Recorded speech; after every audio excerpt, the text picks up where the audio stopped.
এই ছোট ছোট মুহূর্তগুলো ক্যামেরাবন্দি না করলে হয় বলো?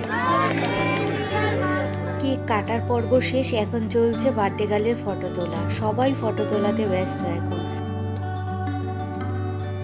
এই মুহূর্তগুলো আনন্দ, হেসে ওঠা, প্রিয় মানুষগুলো একসাথে ক্যামেরায় বন্দি করে রাখা সত্যি দরকার, কারণ এটাই তো স্মৃতির ঝুলি।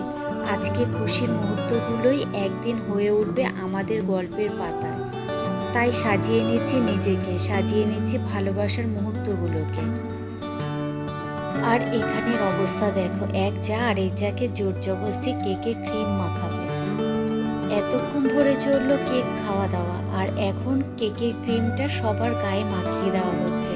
দেখো, রাইকে ওর ভাই মাখিয়ে দিয়েছে, রাই ওর ভাইকে মাখিয়েছে। এটা হলো ওর ভাই, মেজো জায়ের ছেলে। তা দৌড়ে গেছে ওকে আবার মারতে, আর সেখানেই ওকে একেবারে গালের মধ্যে ভর্তি করে দিয়েছে। আর ওর রাগ হয়ে গেছে, বার্থডে পার্টিতে সব লোকজন আসবে, ওর এক সাইডের মেকআপ থাকবে, এক সাইডের মেকআপ থাকবে না, তাই নিয়ে খুব রাগারাগি করছে। তখন ওর মেজো মা আবার দেখো সব ক্রিমগুলো ওর মেজো মা মুছিয়ে দিচ্ছে টিস্যু দিয়ে। এই ছোট ছোট মুহূর্তগুলো ক্যামেরাবন্দি না করলে হয় বলো? এই আনন্দগুলোই তো থেকে যাবে এক সময়।